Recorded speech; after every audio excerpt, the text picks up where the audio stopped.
Hello everyone, कैसे हैं आप सब। आई होप कि आप सब बहुत ही अच्छे होंगे। और हम जो आपको वीडियो लेके आया है आपके पास, इस वीडियो में हम जानेंगे यूपी पुलिस जो रिक्रूटमेंट आई है 2023-24 में, क्योंकि ये 3-4 साल के बाद ये भर्ती आई हुई है। तो इसके बारे में हम डिटेल जानेंगे और देखेंगे कि जो नोटिफिकेशन आई है, जो रिक्रूटमेंट में आई है, उसमें हाल ही में क्या इम्प्रूवमेंट हुआ है, इसकी एलिजिबिलिटी क्या है और कौन कौन से लोग एलिजिबल होंगे जो इस फॉर्म को फिल कर सकते हैं। फिर इसके सिलेबस के बारे में हम जानकारी लेंगे, कब तक इसका डेट है फॉर्म फिल करने का और क्या क्या चीज़ें ज़रूरी हैं, इन सब चीज़ों के बारे में हम जानेंगे। तो सबसे पहले कि हम चलते हैं ये जानने के लिए कि जो नोटिफिकेशन आया उस नोटिफिकेशन के तहत हमको क्या क्या जानकारियाँ मिली हैं। सबसे पहले आप इस चीज़ को देखिए। तो उत्तर प्रदेश सरकार, उत्तर प्रदेश पुलिस भर्ती ने जो अभी हाल ही में जो नोटिफिकेशन लॉन्च किया है, देख लो भैया, उसकी टोटल पदों की जो संख्या है वो है आपकी 60,244, जिसमें उसने अलग अलग पदों की संख्या श्रेणी में इसको डिवाइड भी कर दिया। अनारक्षित के लिए 24,102 पदों की संख्या है, AWS के लिए 6,024 है, अन्य पिछड़ा जो वर्ग है वो 16,264 कर दिया है, अनुसूचित जाति के लिए 12,650 है और अनुसूचित जनजाति के लिए 1,204 है। तो ये थी मतलब टोटल 60,244 पदों की जो भर्ती आई है। उसमें से सभी श्रेणियों में जो अलग अलग सरकार ने जो विभाजित किया है उसके हम जान गए। अब हम क्योंकि जो 1.2 में जो आपको दिख रहा होगा, इसकी जानकारी आप देख सकते होंगे कि आरक्षित नागरिक पुलिस के पदों पर भर्ती हेतु पुरुष एवं महिला अभ्यर्थी पात्र होंगे, मतलब मेल और फीमेल दोनों ही पात्र हैं इसके। अब इसमें ये देखो कि सबसे जो ज़रूरी बात है उसको भी आप लोग देख लो भैया। सबसे ज़रूरी चीज़ ये है कि आपको इसमें दिख रहा है कि आवेदन की समय स्थिति, क्योंकि आप इसमें 27 तारीख मतलब कि आज से ये फॉर्म जो होगा फिल करना शुरू हो जाएगा भाई, फिल होना शुरू हो जाएगा। क्योंकि इसके आप देखो, आप सरकारी रिजल्ट्स पे भी जा सकते हो, वहाँ पे भी आपको, वहाँ से भी आप अप्लाई कर सकते हो और गवर्नमेंट की जो ऑफिशियल वेबसाइट है वहाँ से भी आप कर सकते हो। अब देखो कि इसकी जो आवेदन की समय सारणी है 27 मतलब कि आज से शुरू होने वाला है, और जो जमा करने की जो अंतिम तिथि है उसको सरकार ने 16 जनवरी तक रखा है। तो आपको लास्ट डेट तक इंतज़ार नहीं करना है कि लास्ट डेट तक हम इंतज़ार करेंगे, ऐसे कुछ भी आपको नहीं करना। आपको जितना जल्दी हो सके उतना जल्दी आप फॉर्म को फिल कर लेंगे, ठीक है। अब देखिए,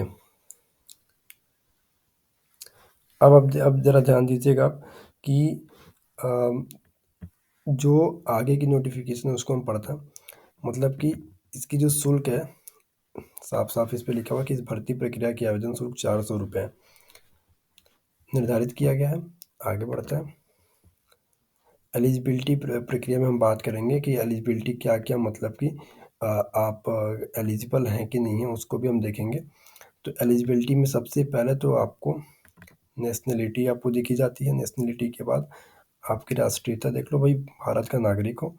उसके बाद यहाँ पे आप आ जाओ, क्या शैक्षिक क्या है, एजुकेशनल एलिजिबिलिटी जो आपसे पूछा उसमें आपको 10वीं और 12वीं, आपको 12th पास होनी चाहिए भैया। अगर 12th पास नहीं है तो जाहिर सी बात है कि आप एलिजिबल नहीं है। तो ये दो चीज़ हो गया। उसके बाद आप, हाँ, अब थोड़ा सा इसमें देख लें कि हम भैया एज की क्या बात है, क्योंकि गवर्नमेंट ने जो इम्प्रूवमेंट किया है, तो इम्प्रूवमेंट हुआ है कि भैया कितने साल के लोगों को अब ये फॉर्म फिल कर सकते हैं। तो उसमें जाहिर सी बात है कि आया कि भैया 18 वर्ष की आयु प्राप्त कर लियो और 22 वर्ष की आयु, देखो अभी तो 22 तक ही था, लेकिन गवर्नमेंट ने इसको बढ़ाया है। कल रात में जो फैसला आई है यूपी गवर्नमेंट की तरफ से, उसके थ्रू 25 साल, 25 साल तक आपकी एज होनी चाहिए। 25 साल से अगर आप अधिक हो या फिर आप 18 साल से कम आयु के हो तो फिर आप इस फॉर्म के फिल करने के एलिजिबल आप नहीं हो, ठीक है। आगे बढ़ते हैं हम। तो ये 3 जो चीज़ें हैं जो एलिजिबिलिटी होने की, सबसे पहले तो आपको ये जान लो कि मतलब कि एलिजिबिलिटी शैक्षिक, नेशनलिटी इंडियन। दूसरी सबसे बड़ी बात कि आपकी जो एज होनी चाहिए वो 18 से 25 तक की होनी चाहिए। तीसरी सबसे बड़ी बात कि 12वीं आप क्वालिफाइड हो, 12वीं में पास होनी चाहिए, तभी आप इस फॉर्म को फिल कर सकते हो। तो शुरुआत जो हो रही है आज से हो रही है, बुधवार के दिन से आज से फॉर्म फिल होना शुरू हो जाएगा। और जो अंतिम तिथि है वो है 16 तारीख, क्योंकि अब उसके बाद एग्ज़ाम की डेट भी आपके फरवरी में ही है। आवेदन शुल्क 400 रुपये है। और आपको मैंने आयु की सीमा बता दी कहाँ से कहाँ तक होनी चाहिए। उसके बाद हम पढ़ेंगे कि भैया क्या है इसका। थोड़ा सा हम ये देखेंगे कि भाई सिलेबस जानकारी कितनी है। सिलेबस अगर जानकारी होगी तभी तो आप पढ़ाई कर पाओगे। फॉर्म फिल करना थोड़ी ना है, सिलेबस के बारे में तो आपको जानकारी रखनी पड़ेगी ना कि भैया सिलेबस क्या है इसका।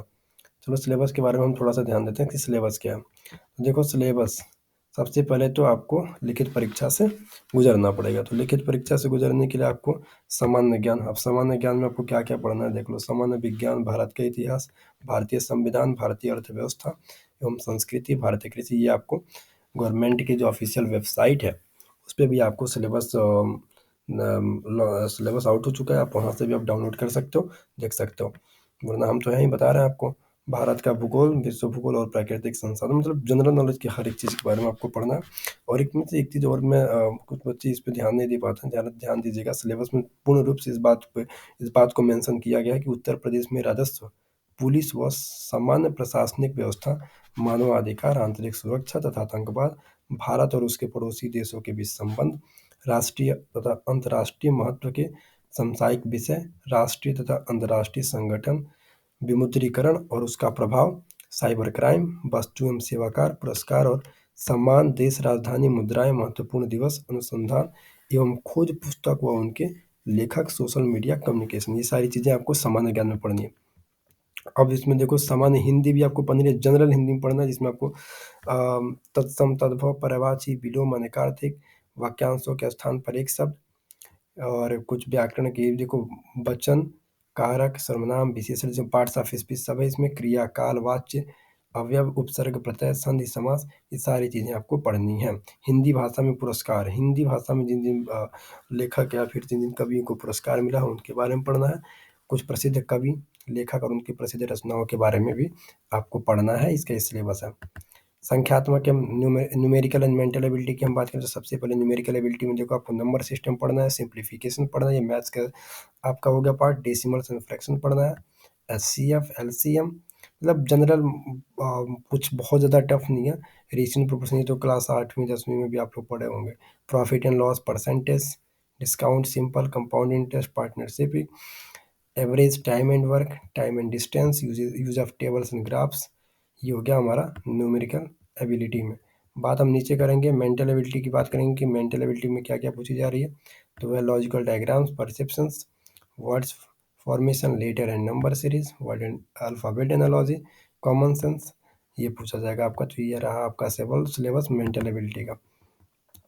उसके बाद रीजनिंग एबिलिटी का आपका टेस्ट होगा। रीजनिंग एबिलिटी में मेंटल एप्टीट्यूड आएगा, जिसमें आपको public interest, law and order, communication harmony, rule of law, ability of adaptability, professional information, इसके बारे में आपको जानकारी लेनी पड़ेगी।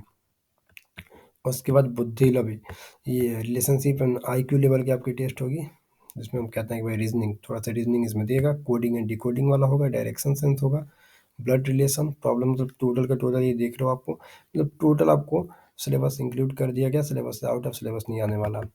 तो अच्छे से आप तैयारी कर लीजिएगा। फिर रीजनिंग एबिलिटी की बात करें हम, तो इसमें पूरा का पूरा आपका रीजनिंग ही है। तो ये आपका सिलेबस हो गया। सिलेबस में भी आपको मतलब फिर एक बार मैं रिपीट कर दे रहा हूँ आपका सिलेबस, देख लो भैया।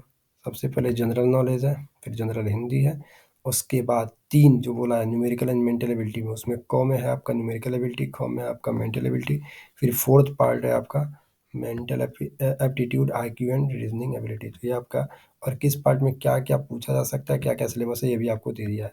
तो ये रहा हमारा पूरा का पूरा सिलेबस, और कब फॉर्म फिल करना है आपको, ये सारी चीज़ें आपको मैंने बता दिया। ठीक है बेटा।